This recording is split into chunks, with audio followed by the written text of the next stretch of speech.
African origin of haplogroup R1 among Native Americans. Controversy surrounds the origin of haplogroup R1 among Native Americans. Most researchers have assumed that R1 spread among Native Americans as a result of mating between Europeans and Native Americans. Although this is the popular view, the archaeogenetic evidence indicates that the Y chromosome R1 was spread among Native Americans by Africans. This means that R1 among Native Americans is of African origin. It is obvious that the Cherokee and other Indians acquired R1 from Africans instead of Europeans. As pointed out by Europeans, mainly killed off the Indians they encountered. It was African males mating with North American females that made R1 the third leading Y chromosome in North America. Africans carry all the R1 lineages. The oldest R1 clade is found in Africa, not Eurasia. Most Europeans carry M209 and M269 clades. V88, which is also an R1 haplogroup, is older than M209. The most recent common ancestor of V88 was 9,200 years ago. Most Eurasians carry the younger M269 haplogroup. This haplogroup only dates back to 8,300 years ago. As a result, you can see that the Africans carry the most pristine and the oldest R1 clade. This means that Africans, since they carry the oldest R1 clade, this haplogroup had to have arisen in Africa, not Eurasia. The first Europeans to settle America was not the British or the Germans. It was the Spanish. The Spanish did not carry R1, but the Spanish were the first to bring African slaves to the Americas.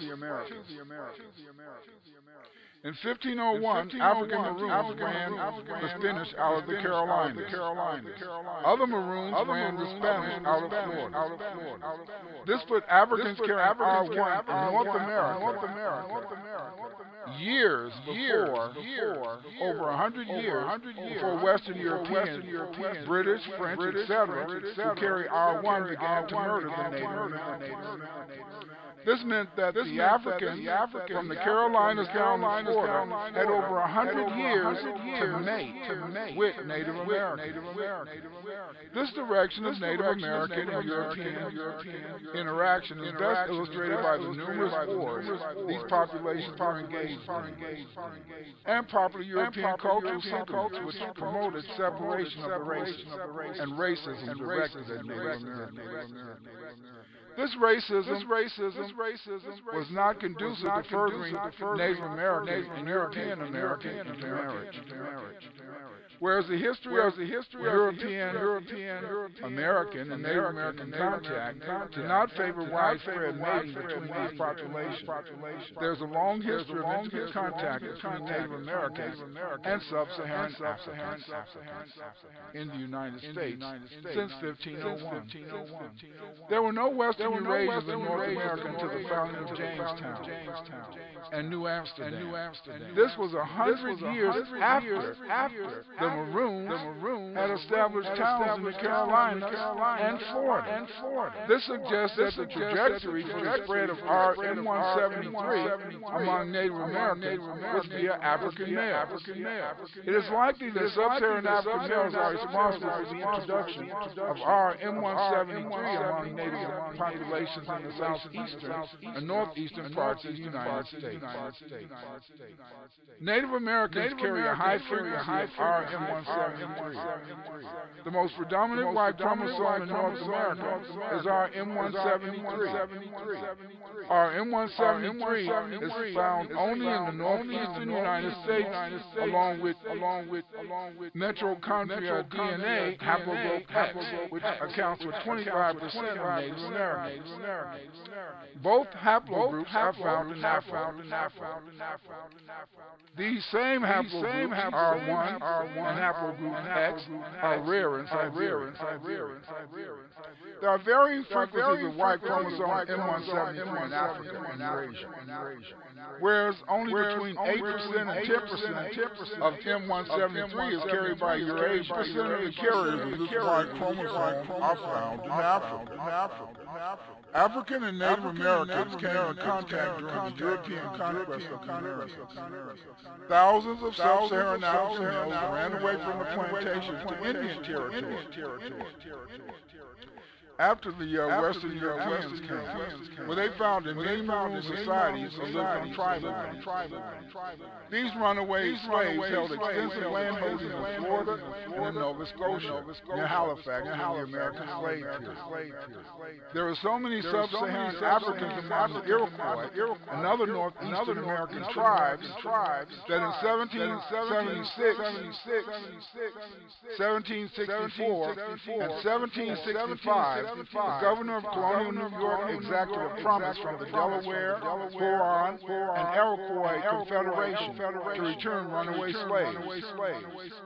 Although Native American nations gave this promise to the governor, no slaves were ever returned. This is very interesting given the presence of R and M173 haplogroup among many American Indian groups. Haplogroup R M173 among North American Algonquin groups range from Ojibwa, 79%, Chippewayan, 62%, Seminoles, 50%, Cherokee, 47%, Doe Grib, 40%, and Papago, 38%.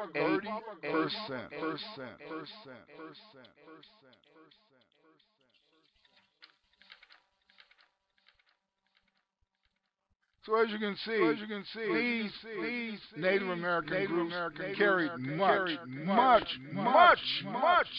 African ancestry. Europeans hated Afro-Americans because once we could read, we exposed the lies they teach us history. They have been trying to teach a false history. They have been trying to teach a history that Africans didn't make with Native Americans. They've been trying to teach a false history that there were no black Indians in America before the white man. There were black Indians in America before the white man. Europeans generally and their Negro lackeys tried to deny the fact many black Indians lived in America when Europeans arrived, so they can erase our heritage as founders of civilization here in the Americas. Just like Europeans invented the myth of the Negro, they invented the myth of the Native American and imposed on us the idea that Native Americans all look like the nomadic tribes the United States fought in the Southwest. For example, the Apache. But this is not true. In reality, American Indians varied in appearance, and many of the settled agricultural Indian groups in the North and South were blacks, many dating back to the Malay discovery of America.